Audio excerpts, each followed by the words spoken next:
Culture presents a conversation with William Forsythe, moderated by Michael Exler, recorded live at Horror Realm 2024 in Pittsburgh.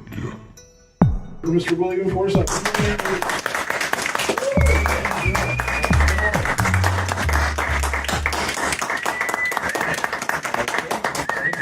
Thank you. I'll take your prompt. I can't remember your lines, but So thank you for taking some time to talk to us today. oh, pleasure. So what drew you to acting? Why did you want to become an actor? When I was a kid, can you hear me without this? When I was a kid, my mom was she was a huge movie fan. She knew every classic movie. I mean, she was my first teacher. And so when I was very little, my dad worked at nights, and I used to hang out with my mom, and she would teach me everything about film and you know, all of the things I'm still addicted to, which is black and white movies and all classic films. So she was the first one to give me instruction, to kind of show me the way. And then after that, I was in school, and I guess I was on the verge of becoming a full-fledged juvenile delinquent. And it's shocking, I know. And I was in a Catholic school. I was in 5th grade, and I had a teacher, a Severian brother, and he caught me doing something that was definitely, my parents would have killed me if they knew, and he blackmailed me into doing a play. Yeah, so my first job was, you know, you're doing this, and so believe it or not, my first play was Julius Caesar, and I played Julius Caesar, so that was yeah, Shakespeare, yes. But oddly enough, we were just supposed to do one performance of it, and what ended up happening was it ended up being very successful, and so we ended up doing 4 shows a week for about 5 weeks. Oh, wow. And so I got to play it over and over and over, and so that was my first one. Of course, after that, I was from Brooklyn, so all the kids would, when I'm in the schoolyard, at recess or lunch, they all followed me around, and this went on for 3 years till I graduated grammar school going, "Hail Caesar, Hail Caesar." So, and that I didn't like much, but I liked, you know, oddly enough, I love doing the play. I kind of like doing it, but I'll tell you a funny, what really got me to know I wanted to be an actor is after Julius Caesar was dead, and they pushed me out on a table, kind of like this one with wheels, with a cover over me, and Mark Anthony began to do the famous "Friends, Romans, countrymen, lend me your ear" speech. So I was laying under the sheet, and I got bored one night, and I was laying there, and suddenly I just went like this under the sheet. I went, and the audience went nuts. They just laughed. And I went, "Oh my God." And I felt kind of like a rush that was unbelievable. Like then I milked it. I mean, I was like slowly came down, you know. Anyway, the brother smacked me after the after the performance, but I knew he didn't understand, so it was all right. But you know, so that really kind of hooked me. I didn't pursue it for a couple of years and all that, but then suddenly when I was about 14. I decided I wanted to do it again. I went to see a play, and I went 1, 2, 3, 32, 33, 34 women, 6 guys. Okay, I'm gonna do this. So that got me back into acting. And then it didn't take long. 3 years later, I graduated high school early. The day after I graduated, I went to Manhattan, and I got my first my first job. I did theater. I did about maybe close to 40 plays before I ever did a movie. So, are there different challenges when you're talking about stage work versus TV or film? yeah, I mean, yes, but there's no better training, there's no better understanding of what we do than the theater, because the theater is so demanding and so disciplined to achieve. It may be a different technique at a certain point, but really it's quite the same, you know. But I love doing the theater.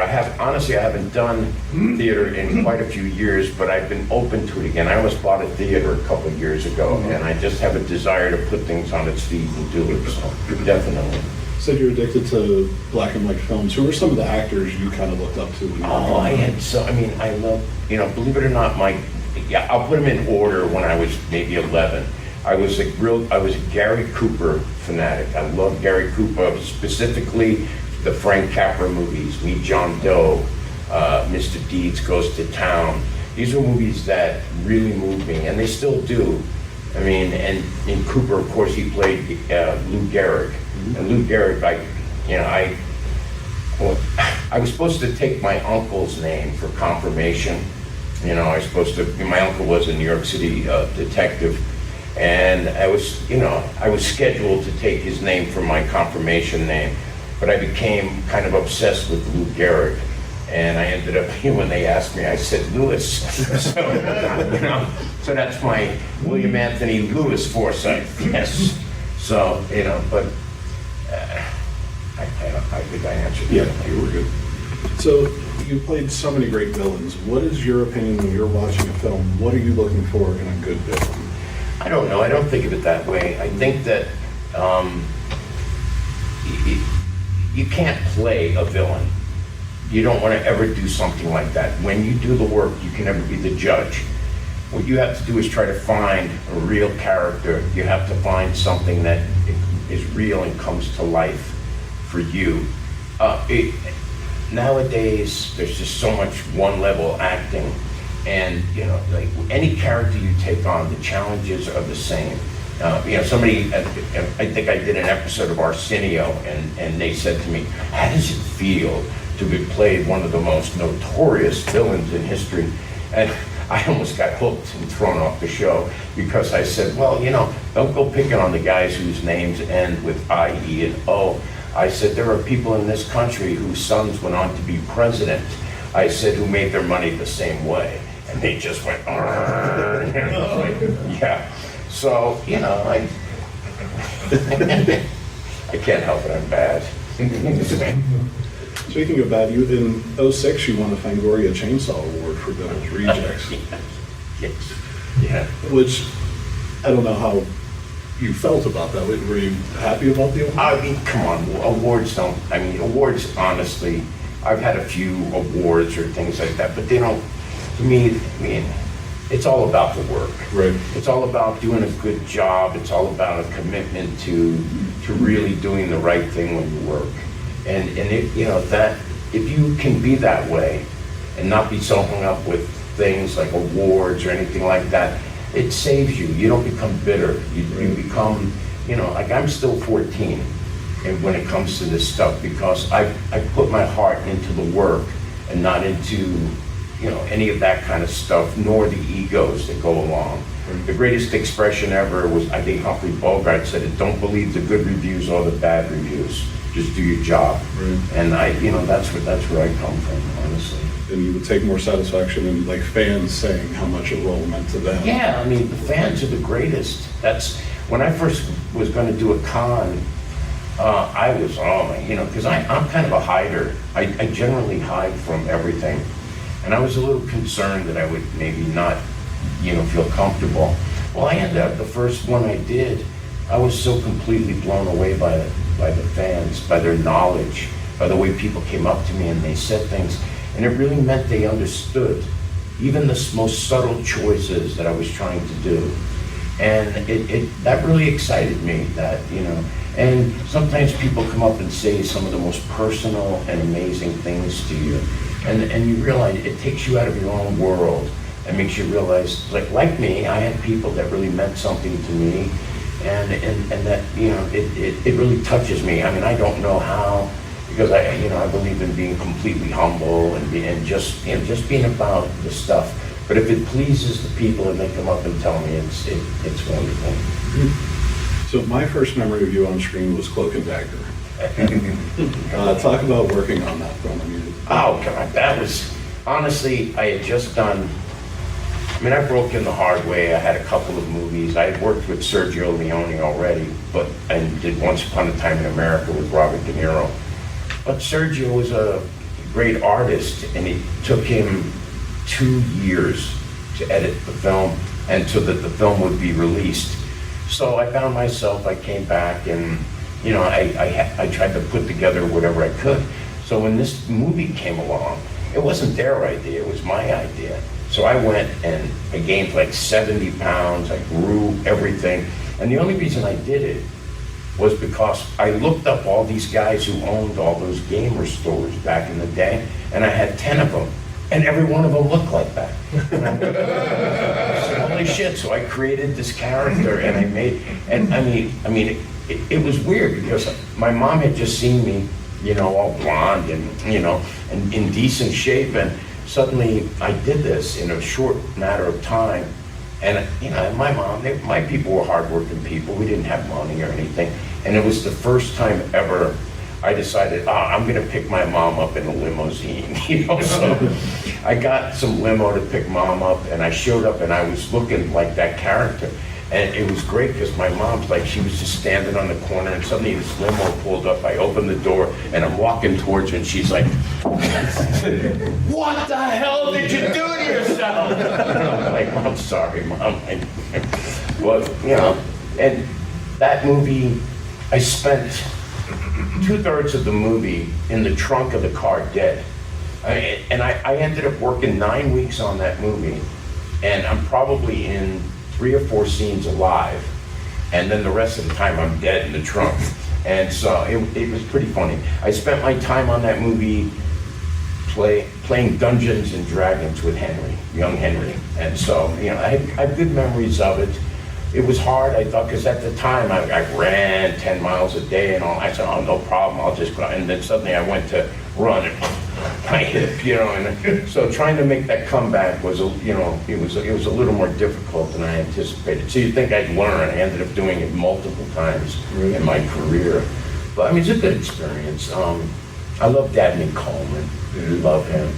He's such a great actor and a fun guy to watch. You know, I used to watch him in Dan Tannis, you know, holding down court and everything, and he's just fantastic. So my experiences were, you know, wonderful. Very cool. Another famous one is Raising Arizona, and I'm sure the first question, Nick Cage and all that, but I want to know what John Goodman's like. Oh God, he's great. We had so much fun. John and I, all we did was try to make each other laugh. I mean, really, I mean, think about the snoring wars. I mean, we were laying there like, he's like, and we're just like doing these things, and you know, just the whole, it was really hard to keep a straight face. And the one thing I'm really proud about is, you know, movies sometimes don't hold up with time.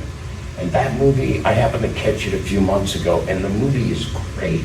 It's still funny, it's still beautiful, and you know, and who else gets born out of mud? So it was great. I mean, honestly, that film, I worked with the Coen brothers. I'm kind of let's just call me a methody kind of actor. I mean, I go deep in the hole. And so when I did that movie, and you don't think those, you know, I love those guys, but I don't think those guys quite understood where I was coming from. But yet, we made this great movie. Yeah. And there was a moment I thought they were hating me, and I just walked up to like Joel and I said, you know, I had a dream last night. In the dream, we were all friends. I haven't worked with them since, so I'm not sure. But they're great filmmakers. They're tremendous filmmakers. Sorry if I pissed you off, boys. So I just recently watched Extreme Prejudice. That film has to hold the record for the highest number of squids used. Oh, I think personally in that when I died in that, I can't remember the number, but it was a humongous amount. I think I was squibbed like 20, 30 times. Oh, wow. And my body was, so I got to go down like Warren Oates in the Wild Bunch, and it was fun. I mean, Walter Hill, you talk about a great director. He's tremendous. he makes the kind of films that we just don't see anymore. The tough guys. Yeah, but just, dudes. Right. And he was a protege of Peckinpah. And so that film had that kind of quality to it.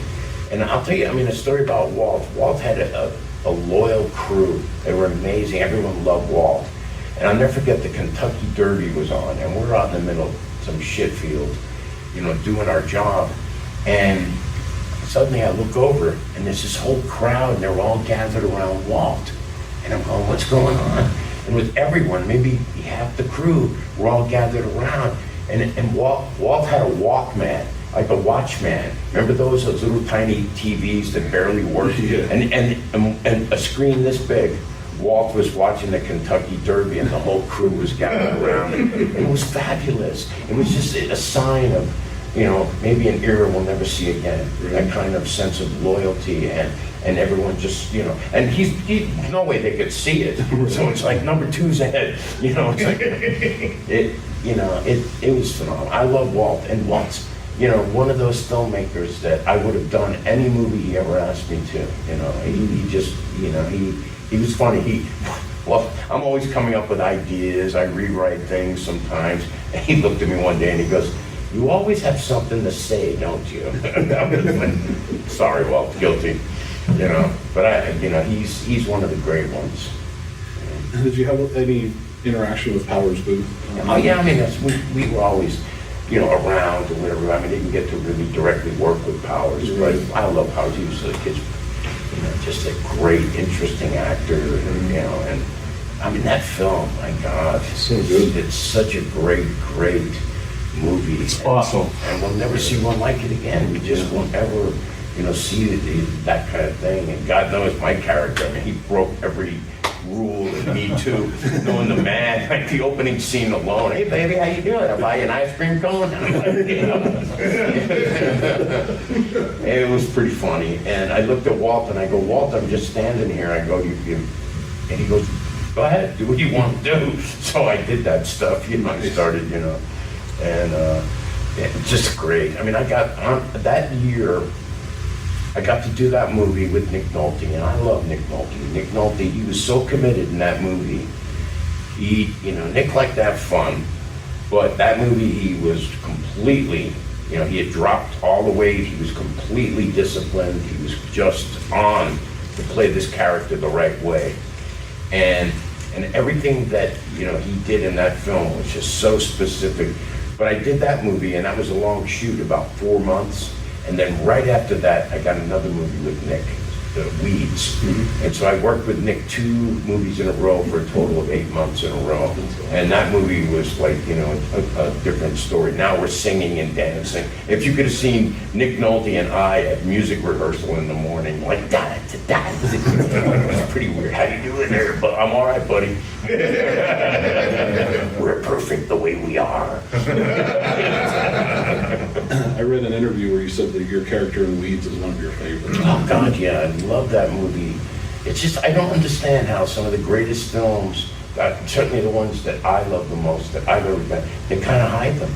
You can find it on YouTube, that's it.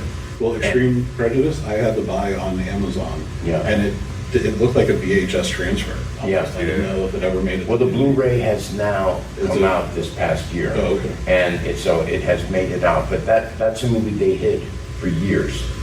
And we're not allowed to be dudes anymore. We have to, at least the American guys. So what was the makeup process like for Flattop? Humongous. Greatest guys, Caglione and Drexler, phenomenal, talented. It was a real commitment though. It took, in the beginning, 4 hours to put the makeup on. So I would show up about 2:30, 3 in the morning, and I would go through this process of turning into Flattop. And then everyone else would slowly show up that had makeup.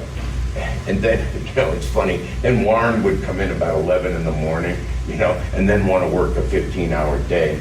So there were days I wore that around the clock. And it was impossible to eat properly or drink. You had to do everything with the straw. Or you would take food and roll it up into a tiny ball and then have to insert it into your mouth to eat. Because even my lips were makeup.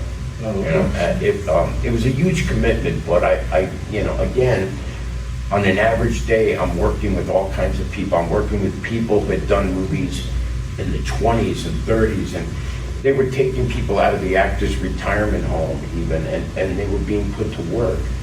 I'm having lunch one day with Dick Van Dyke and Al Pacino, and I'm going, what's better than this? This is two completely different worlds of filmmaking, and we're all hanging out, and those kinds of experiences, when you're a little younger, you may take for granted, but they're very special, and especially when you weigh it against how things are done today, you know. So, yeah, I loved it. It was a real commitment, though.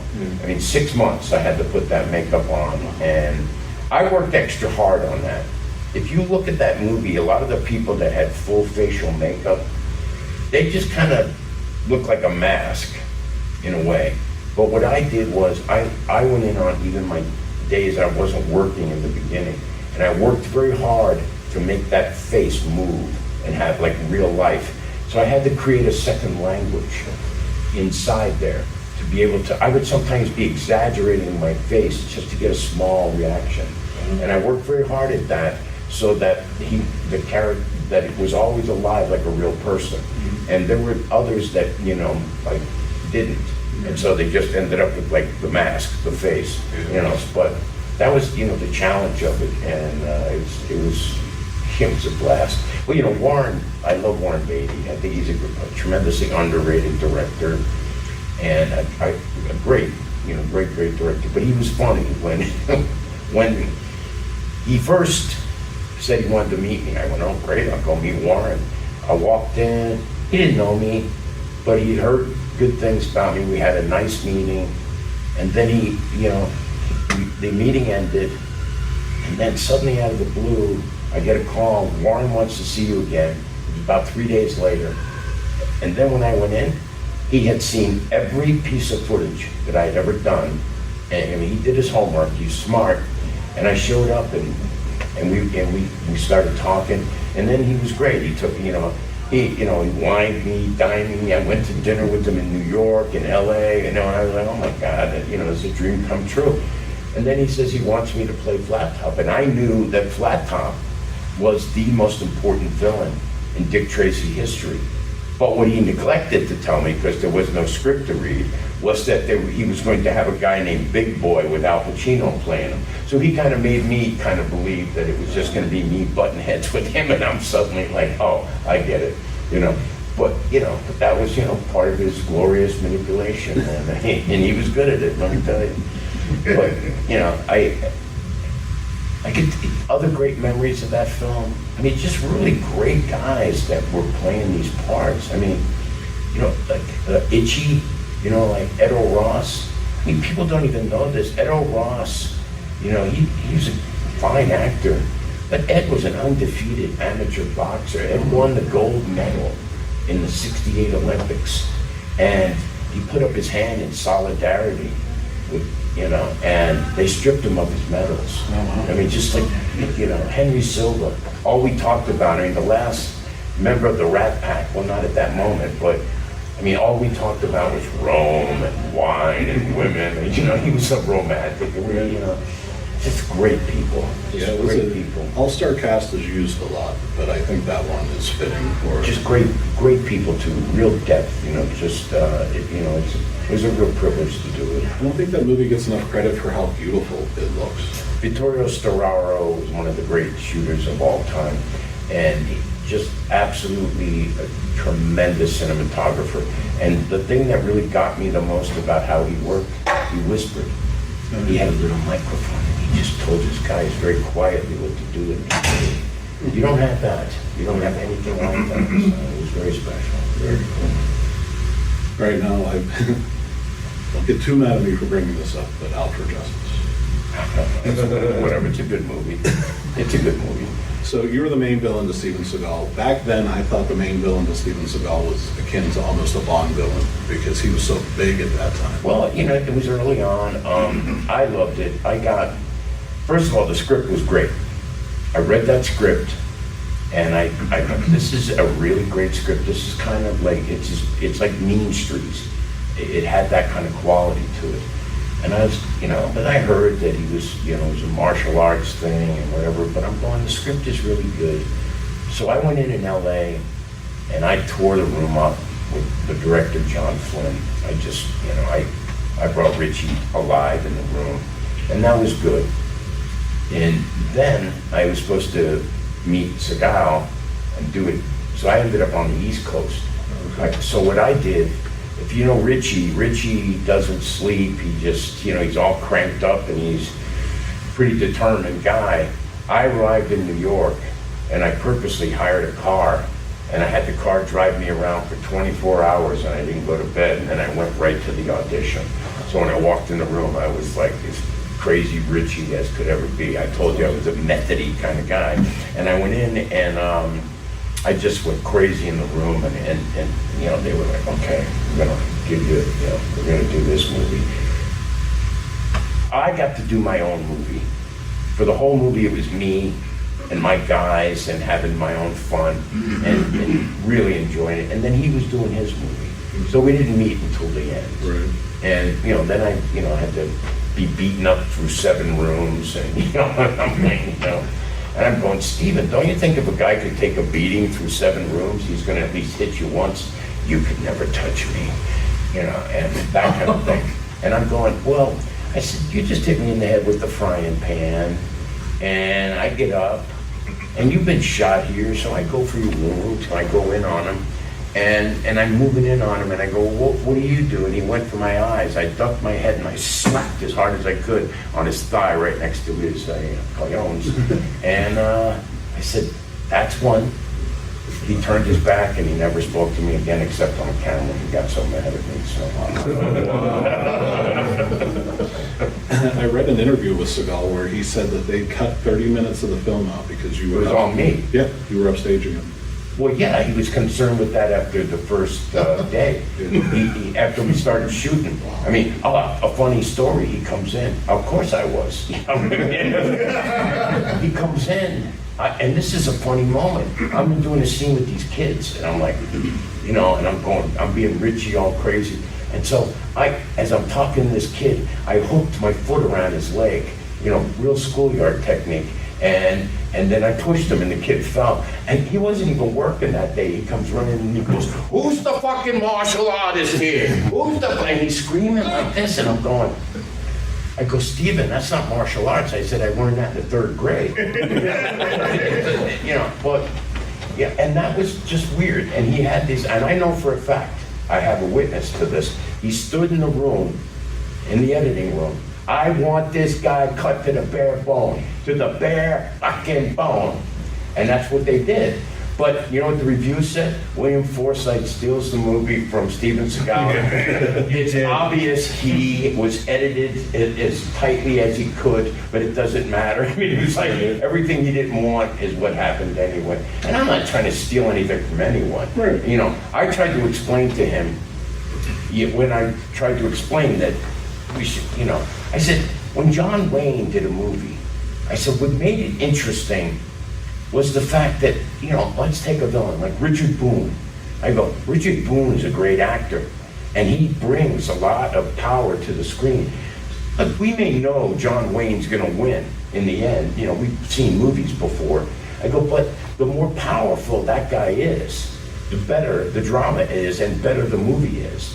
And and that's when he, he just wouldn't get it. He could not understand what I was trying to say. Right. And that was his, for the sake of a better word, his insecurity about it. But I don't give a shit. At the end of it all, we made a great movie. Yeah. Another one. I grew up in Brooklyn. Yeah, and we're shooting right there in Brooklyn. In fact, I shot Bobby Lupo right in front of a pizza place I used to take my girlfriend when I was like 17.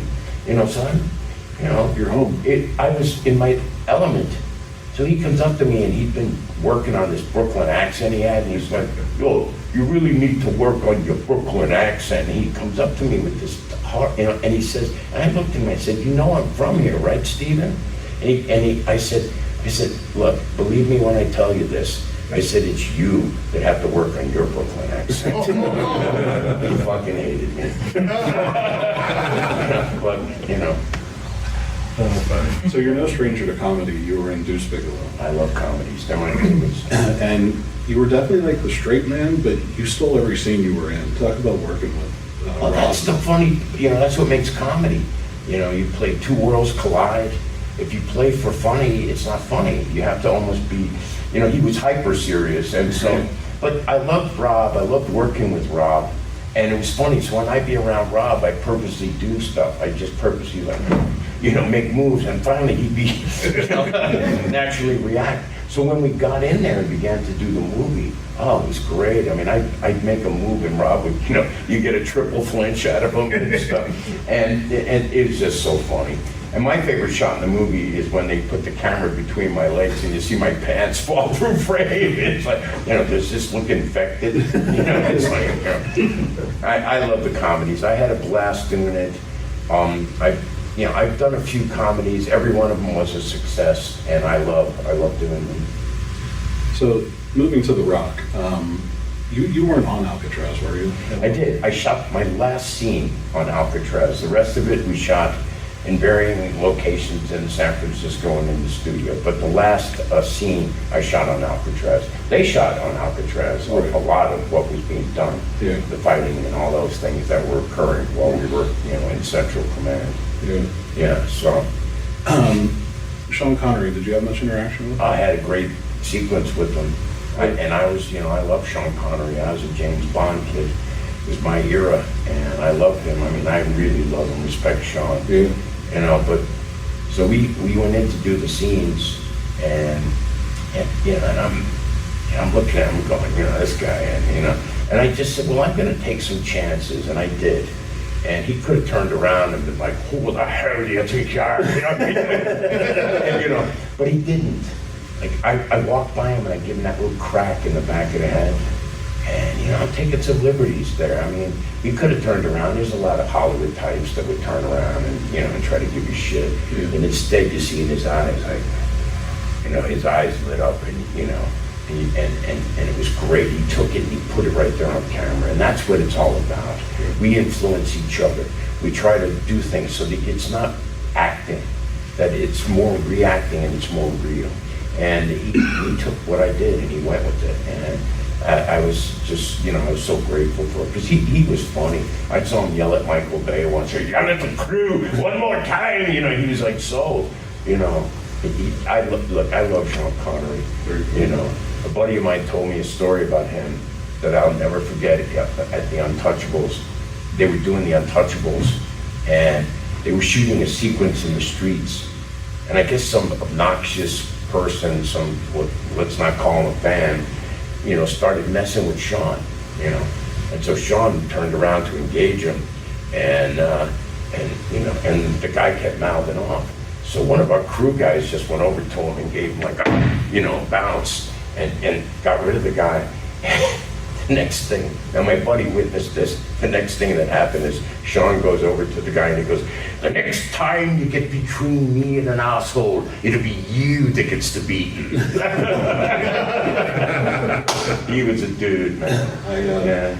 I talked to Sid Haig many, many times throughout the years doing this, and when he was in the Bond film with him, he said every time that they would yell cut, he would take the $5,000 wig off his head, throw it in the air, and not care if anybody caught it because it just wiped it off. I believe that.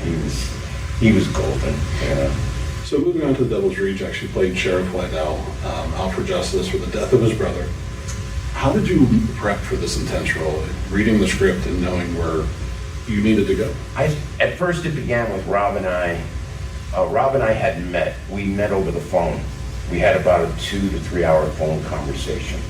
And I read the script, and we began to talk about the caliber, the kind of persons that this guy should be, the kind of man that the sheriff had to be. And he had to be he had to be a very old school, like one of the guys, a dude, like I'm talking about. He had to be this kind of guy. So we discussed Lee Marvin, we discussed Robert Shaw, we discussed actors that brought it, like for real. And there was no acting, it was just really good. And while we're on the subject of Lee Marvin, nobody ever said the word dude better than him. It was like, so we were on, that's where we were starting out. So, and then I go in and I begin to explore the varying living, and Rob, he put a lot of trust in me, even right away from the beginning on the phone, and I love that. And then I always talk about this moment. I showed up at there was a building right on La Cienega and Wilshire Boulevard in LA. And this building, I think, was bought originally, after was by Hustler, and I think that was Larry Flint's building or whatever. But prior to that, it was a bank, and I think it was called Great Western Bank. And before, in this corner, and John Wayne was the spokesman for that bank. Like, he did a commercial, when you need to put your money in. He's like, don't worry, everybody I imitate is dead. It's okay. But so when I showed up at that building, that's where Rob's office was. Okay. And I looked, and there was this humongous statue of John Wayne on a horse. I mean, unbelievably huge statue. And the Duke's sitting up there, and I'm just going, oh my God. So I called up Rob, and I'm like, hey Rob, how you doing, buddy? He goes, oh, hi, how you doing? He goes, come on up. And I go, no. And suddenly you hear silence, like, oh my God, I heard things about this guy, but now it's true. And I went and I said, you come down, and I had a moment of silence, like, and then he goes, okay. So he came down, and we met right under the statue of John Wayne. And I'm meeting him, shaking his hand, saying hello. And I looked at him and I said, that's him. I said, that's who this man is. I said, this is the caliber man John Quincy Wydell is. He's that guy. He's Americana. He's that hero. He's that guy. I mean, in our twisted movie, he becomes the bad guy. I mean, I guess. I mean, in my book, the serial killers would still be hanging on a hook somewhere, right? It's just, but when we discussed that, once we hit that point and we began, then from there, Rob, he put a lot of trust in me. I would do things, I'd change things. I mean, the Elvis scene, yeah. I go up to him and I go, this guy's knocking Elvis, man. I'm not gonna put up with this shit. And he goes, do whatever you want. If you look at that scene, that guy's face, when I grab him, when I go, what did you say about the king? And he's like, he had no idea it was coming. And then I grabbed him and put him on the table, and he didn't know. He was just, and so, Rob trusted me, the other actor went with it, and we ended up in, this great sequence in the film. And there were other moments like that in the film that, like when we make that strange transition, when Wydell becomes, he's joining the dark side. He's becoming like them. Mm-hmm. Even though, as far as I'm concerned, in the real world, I would be no different, with the Firefly family, But, so I looked at Rob and I go, I think we need something else to help make that transition. We had the great scene with Tom, God rest his beautiful soul. That was an amazing scene. And that was a great scene. And that was kind of going to be it, to make the transition. And I said, Rob, please, I said, I think we need something else. And again, God bless him, he put trust in me. And I said, let me have a moment in the mirror. And that scene in the mirror, which was, I won't call it a complete improv. I went in and really worked on it hard. But that scene when he's talking to himself in the mirror and he starts going completely dark, that made that transition complete. And Rob trusted me, and we ended up with that, footage. And so, it was fun. And then when we got in there with the Fireflies, oh my God. His only mistake was, like a James Bond villain, he left the room before the fuckers were dead. That wouldn't be my, And the other part, I had to laugh. I go, Rob, yeah, I love this. Here I am, charging into a house. And so what do? We're coming in. It's like, load your guns and start shooting at us. It was like this, but, it's a movie. But it just was deep. And then I told him, I said, well, this guy's wearing the vest. I said, he doesn't give a fuck that, I mean, sorry that, you know, they're shooting. I said, he's just one of those guys that comes forward. You know, he doesn't stop. So we had that great moment when they shoot the vest and it kind of pushes him back for a second and then he keeps going, you know. So I love making the movie. I love joining the family. The people, you know, were fabulous, all the actors.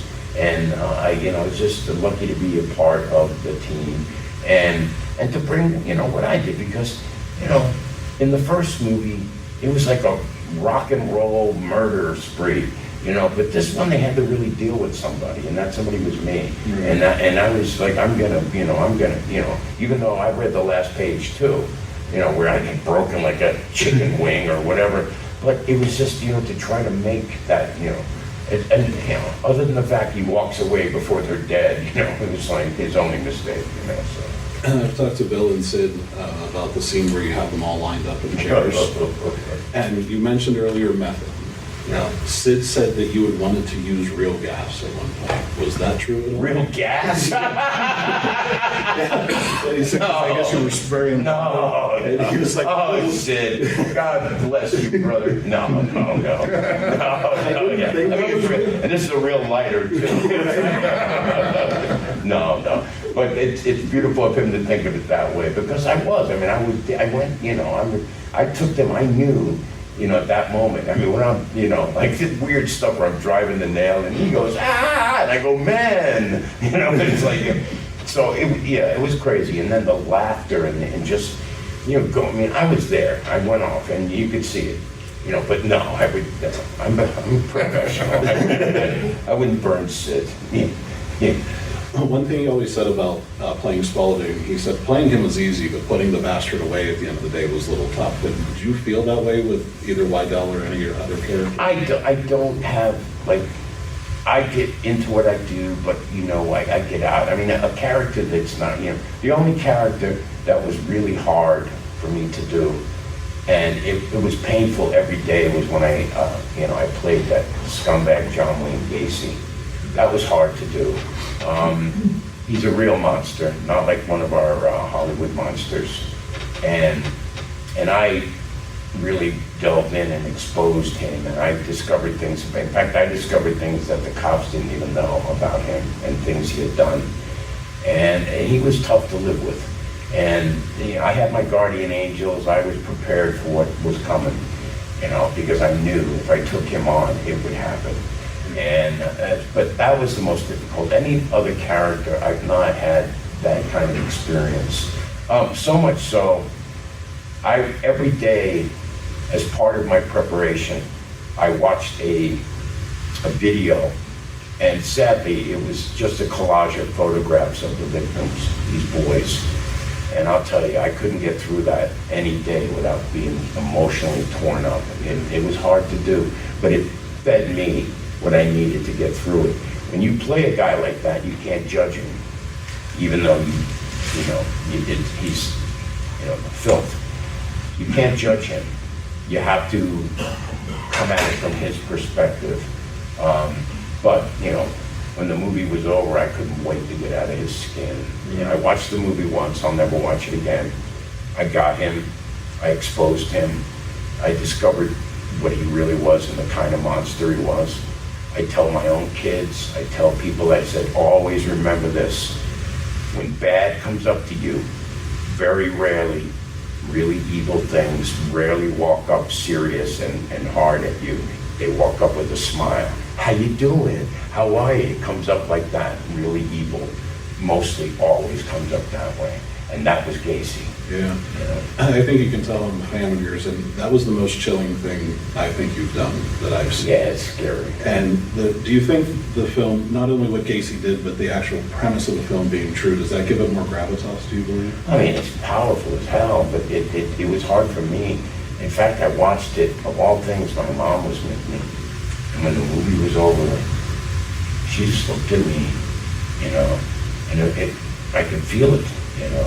Because what that movie does to you, and it's tough. It's a tough one to deal with. It takes away a piece of your soul, your innocence, because you realize, and this is a tough thing for all of us to realize, that no matter how well you think you know someone, you can never really know someone. And that's what that movie did. All the people, when I got to Chicago to do my research, they were slamming doors in my face. Nobody wanted to talk to me. And that's because he had fooled them. Because he had been like their friend. Right. And then suddenly their friend ended up being a monster.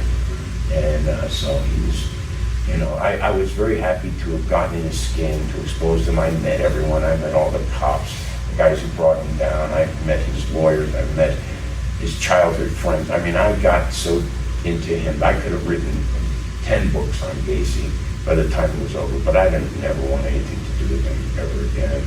Do you know about the murderabilia thing, the people that collect things from serial killers? Yeah, I mean, It's weird. well, I've had weird things happen. I've had people come up. I had a young man walk up to me, and I admit I exploded. The guy walks up to me and he goes, "Dude, you were amazing as Gacy, and thank you, appreciate it." And he looks at me dead serious and he goes, "Gacy was my hero." And I grabbed him, like just out of reaction. I threw him on the table and I got on top of him and I said, "Now imagine your fucking hero as he's choking you out and raping your ass," I said, "before he fucking kills you." And then finally, I'm looking at him and I said, "Get the fuck," and I threw him off the table.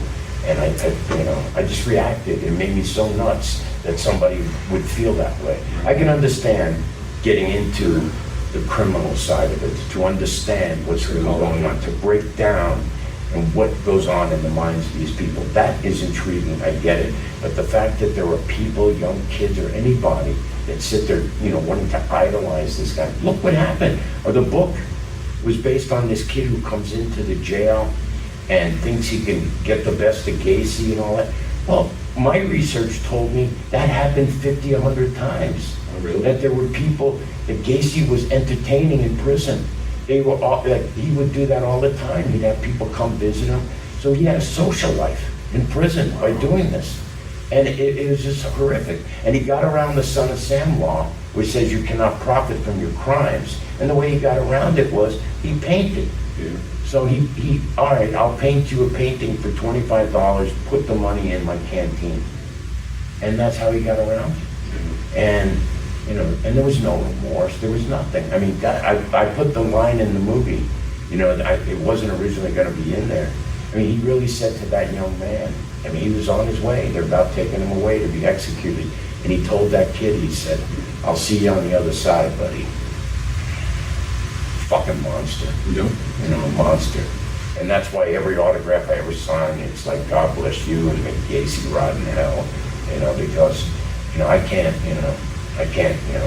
I had to be him, but I can't ever, have anything but hatred for what he did. The film's called Dear Mr. Gacy. If anybody hasn't seen it, I highly recommend it. So who has a question? We have time. Sir? I wanted to ask you about Dead Bang, where you played the by-the-book, sort of uptight FBI agent. Yeah. How did you like working with John Frankenheimer and Tom Johnson? Well, John Frankenheimer, was one of my favorite directors ever before I got to work with him. And to be honest, I was scheduled to do another movie. I even had agreed to do it. And suddenly I get a call, "John Frankenheimer wants to meet you." I'm like, "John Frankenheimer?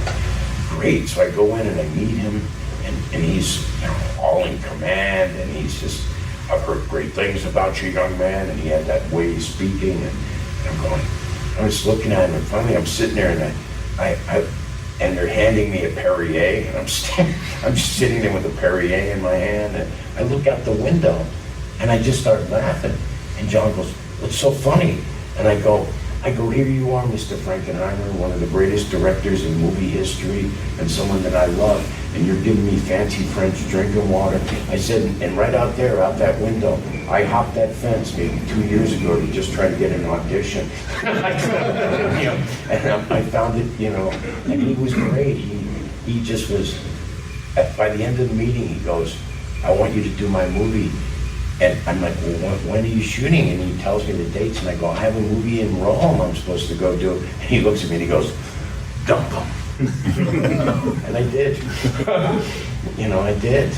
I went to work, and another good director, but, the opportunity to work with John Frankenheimer was something I couldn't, and I went to the FBI, and I'm a research fanatic, so I went to the FBI, and I met people, I got the treatment, I went in the door and I met people, and I swear to you, when I was in there, not all, but there were at least 3 different guys that I met who talked just like my guy.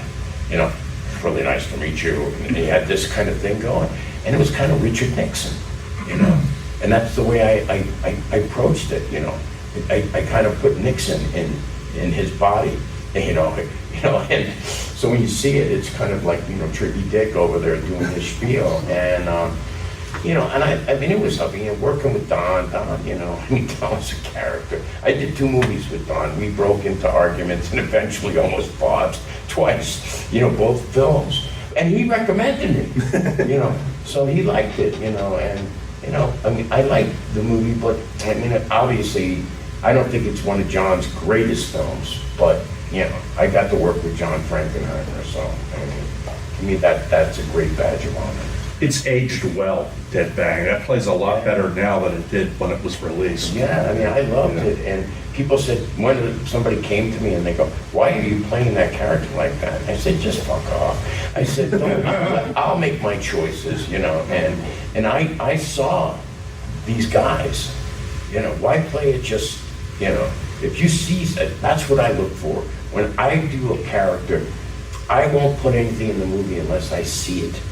Maybe even more than once, you know, a person that acts a certain way. And so I can make a character choice that's far out like that and be able to, you know, make it come to life. And in that movie, I saw those guys. I witnessed them, so I went after it, you know, so. Again, with the megaphone, though. This is the FBI. You know, it's like, what's going on? You know. Any last question? One last question, maybe go for it, man. There was a character you played that you could tell another story with, who would you play again? Oh, I mean, I don't know. I don't know. I don't ever want to really go back. You know, I love going forward. I mean, I'm not done. I told my recent manager, I said, you have to understand something. I trained to be versatile. They want to use the C word on you. You know, they want to call you character or whatever, that kind of thing. But I trained to be versatile. It's the V word, you know, to be able to, there are people who can only play one kind of role, and then there's me. They can't do what I do, but I can do what they do. And so that's what I always tried to bring. So I feel like I've only done maybe 7%, even though I've done like a wide range. I think I've only done about 7% of what I can do. That's why it shocks me when people, they call up and, you know, and there are even friends who do. I've got this great part for you. It's a guy who would prefer to cut people's fingers off than, you know, take a walk in the rain. And I'm going, why do you think of me for this? And I get it. I did a part and I did it, you know, but, you know, sometimes you're always battling to get people, and I did. I broke it. I've done my comedies. I've done all the range. But even then, you'll still see, you know, they'll have a small idea of you, whatever movie they saw or they didn't see. And so, you know, it's a constant thing. I went and did a movie called Palookaville, and I played a character that was this just total, you know, like softy and just, you know, and goofy and played with dogs and just, I mean, and I played this guy as real as it could ever be. And everyone went, oh my God, that's William, that's great. And then the next movie, you know, they were offering me a killer. You know, it's like they, you know, it's, you know, with me, it's important to bring it and always try, you know, to do a real job, to really take a character and find what makes him come to life. And that's not easy. With Gacy, for instance, I'll work really hard to get my character. And sometimes it doesn't come. And then it's a panic. We're shooting in 2 days, you know, and it doesn't come. And then when it happens, I can't, it's like you stuck a big knife into a tire. It just goes shh, and then I'm there.